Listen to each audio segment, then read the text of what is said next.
Mina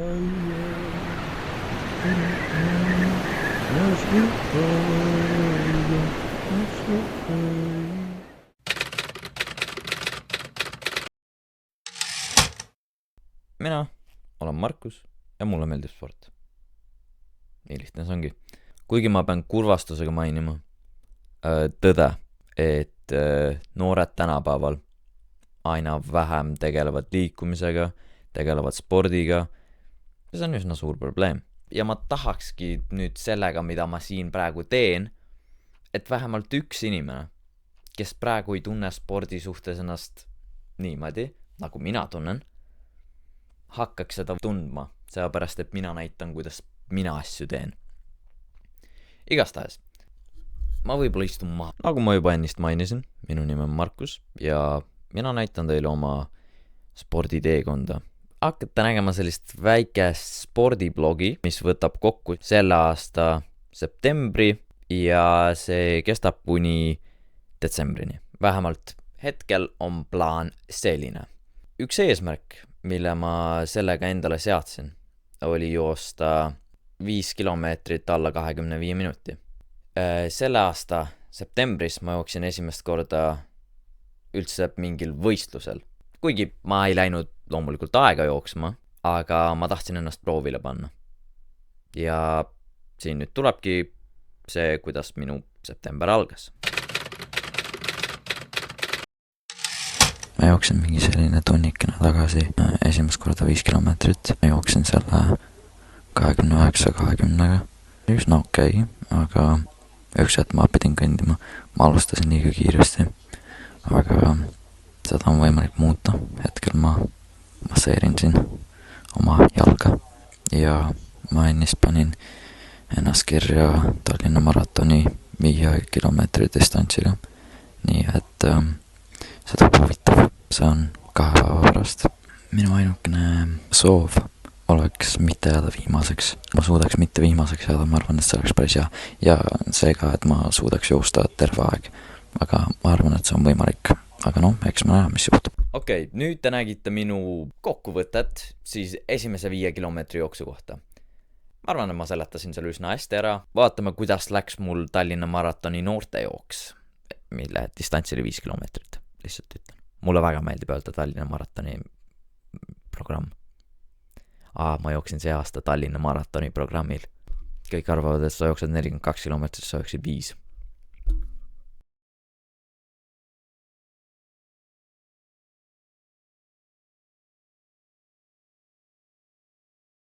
Nii, ja nagu te võisite näha, siis ma sain endale ilusa sinise särgi ja medali. Mul on tegelikult mõlemad olemas, ma oleks võinud ka särgi selga panna, aga mis seal ikka. Tallinna maratoni noorte jooks oli väga äge kogemus, sellepärast, et sa lähed sinna starti, eks ole, sa oled valmis nagu jooksma, sa näed, et hästi palju siniseid särke on ja siis sa jooksed seal natuke aega ja sa näed, kuidas mingi väga palju, terve üks selline küngas, kust nagu inimesed jooksevad üles, on sinine. See oli väga äge. Muidu ma olin õnnelik oma jooksuga, sellepärast, et ma suutsin joosta terve aeg, ma ei peatunud. Ma alustasin väga passiivselt, aga lõpus ikkagi läks natuke raskeks. Võib-olla selle viimase 500 peal ma mõtlesin, et ai, mida ma nüüd teinud olen. Nagu ma juba mainisin, ma tahtsin ennast proovile panna selle 5 kilomeetri jooksmisega. Aga ennem seda, kui ma teadsin, et üldse mingi selline asi toimub, ma juba panin ennast kirja ühele teisele jooksule, mis toimus nädal aega peale noorte jooksu. See oli 100 meetri jooks. Ma olen kogu aeg arvanud, et ma olen nagu lühikese maajooksus hea, aga ma sain midagi täiesti muud teada tänu sellele jooksule. Nii, nüüd te olete arvatavasti selle jooksu ära näinud. Mu aeg oli mingi 14.96. Mulle ei meeldi see. Ütleme nii, mulle ei meeldi see. Ja kui ma vaatasin seda jooksu tagasi, ma ei ole elu sees näinud nii jubedat tehnikat, mis minul on. Jalad lihtsalt reaalselt lähevad mingi niimoodi. See ei ole tegelikult normaalne. Ma ei saa aru, kuidas selline asi üldse juhtub. Aga väga lõbus oli joosta ja ma soovitan kõigil, kui tekib selline võimalus, et on võimalik jooksma minna võistlusele, ükskõik mis, ma ütleks, et iga inimene võiks seda proovida. Jooksmine on üks kõige lihtsamini kättesaadavaid liikumisharjumusi üldse. No kõndimine on ka ja kõndimise kohta ma tean ka päris palju, või noh, ma ütlen, et ma tean, eks ole. Siis kui ma nüüdseks vist mingi 2 aastat tagasi, ma kaalusin natuke rohkem, kui ma täna kaalun, ütleme mingi 10 kilo siia-sinna. Ma ei olnud väga rahul sellega, milline ma välja nägin, aga ma ei näinud kunagi seda probleemina ja et see ei ole võib-olla kõige tervislikum, aga ma lihtsalt otsustasin, et ma üritan natuke kaalu langetada. Ma olen viimased 120 päeva saanud täis 10 000 sammu. Kuidas ma seda informatsiooni nii täpselt tean, ma kasutan sellist rakendust nagu StepUp ja mis loeb mu samme ja saadab mulle sõnumeid, et sa oled täitnud oma päeva eesmärgi, kõik see asi, väga lõpus. Aga ma tegelikult kõndisin ka ennem seda. Nagu ma rääkisin, siis kui ma hakkasin oma kaalu langetama, siis ma alustasingi kõndimisega. Et mina arvan, et kõige parem viis, kuidas alustada kaalulangetust on liikumine ja minu jaoks ma alustasin seda kõndimisega ja ma jõudsin päris ilusale maale. Ma jõudsin sellisesse kohta, kus ma olin rohkem rahul oma kehaga, kui ma kunagi varem olin olnud. Täna ma tunnen seda veel rohkem. Ma otsustasin, et ma lähen jooksen uuesti 5 kilomeetrit, sellepärast et mu plaan on joosta 5 kilomeetrit alla 25 minuti.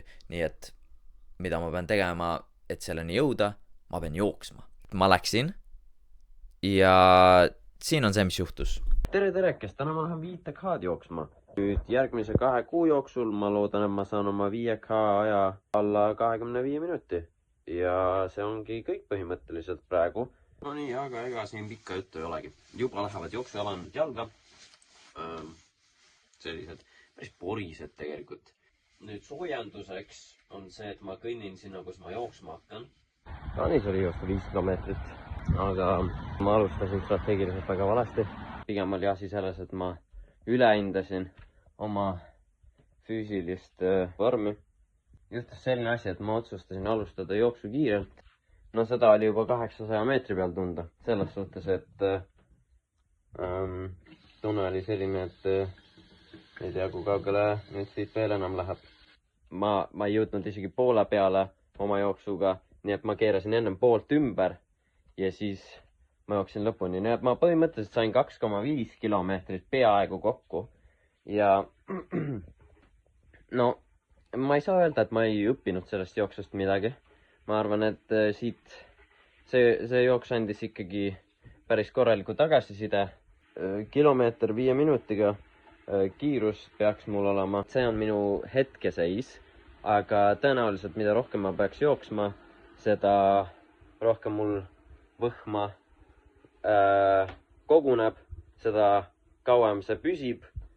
Ma olen üsna pettunud, aga vähemalt ma sain paar õppetundi ja nüüd ma tean, kuidas ma peaksin edasi liikuma. Et isegi kaotust tuleb analüüsida ja läbi selle ongi võimalik võita. Filosoof valmis. Nii, ja kuna ma olen väga pettunud oma ajas, siis ma otsustan kasutada füüsilist vägivalda. Ei, tegelikult see ei olnud üldse naljakas, mis ma just ütlesin, ja see on väga tõsine asi.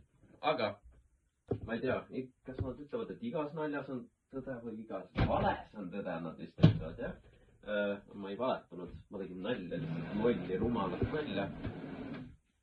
Ja ma sooviksin võtta tagasi kõik, mis ma ütlesin. Oi, ma oleks praegu tooli katki teinud, siin oleks tooli vastu füüsiline vägivald. Lihtsalt panen kaamera siia. Siin on minu joonistatud pillikesed, siin ma olin vist mingi, ma ei tea, kui ma selle joonistasin. See on vist, et toidan linde, on see. Ja siis siin on kanapere. Seda ma tegin 6 aastast. Teeme siin boksi 101. Käed peaksid olema kuskil siin. Vähemalt see on, kus mina teen. Aga mõni teeb ka nii. see mulle ka tegelikult vahepeal meeldib, et siis, kui sul on selline vastane, kes lööb palju kehasse, siis sa võid siin vahepeal lihtsalt mingit sellist asja teha, eks ole. Ja siis mingi opa! Ja siis mingi opa! Eks ole. Aga käed, üks käsi võiks ikka vähemalt kuskil siin näo juures kaitseks ka leigaks juhuks. Nüüd ma näitan teile oma signatuurliigutust, mida ma kutsun 112. Esiteks sellepärast, et see on 112 ja teiseks sellepärast, et siis, kui ma peaksin seda kasutama, siis tuleks helistada 112. Et kõik, mis sa tegema pead, on 112, eks ole. Selline natuke aeglane, jalad on ka kanged, nagu ma jälle ütlen, igaks juhuks, et mitte täiesti marki täis teha, eks ole. Aga 112 mööda ja siis opa! Nii, aga ega siin täna boksi tunnis ei räägigi midagi muud, nii et mida ma saan öelda? Ma alustasingi strateegiliselt valesti, ma rääkisin juba kõik ära, mis juhtus, ma loodan, et teile meeldib mu boksitrenn. 29. september oli see päev, kus ma otsustasin, et ma lähen jooksma 1 kilomeetrit. See otsus tuli läbi selle, et ma hakkasin mõtlema, kuidas ma saan oma aega paremaks ja kuidas ma saan endale võhma juurde. Ma pean rohkem jooksma. Aga kas ma alustan kohe sellest 5 kilomeetrist või ma teen ta väikesteks juppideks? Ja ma otsustasin, et ma teen ta väikesteks juppideks. Nii et ma jooksin esimest korda 1 kilomeetri distantsi ja siin on see, millest ma natuke rääkisin ennem, kui ma jooksu alustasin ja mis juhtus peale jooksu, millest ma rääkisin. Ma olen nüüd õues. Tõenäoliselt ei ole mitte midagi teha. Aga ma ei tea, tuli lihtsalt selline tuju, et peaks jooksma minema. Ma ei lähe 5K-dega midagi sellist jooksma. Okei, ma jooksin natuke üle kilomeetri. Aeg oli täpselt 5 vist. Praegu hingeldan. Aga ei. Võid oli täitsa okei. No nii, ma ütleks, et see esimene kilomeeter oli täitsa okei. Ütleme nii. 30. septembril, nagu iga päev, ma sain oma sammud täis ja ma läksin natuke jõutrenni tegema. Siin on väike klipp sellest.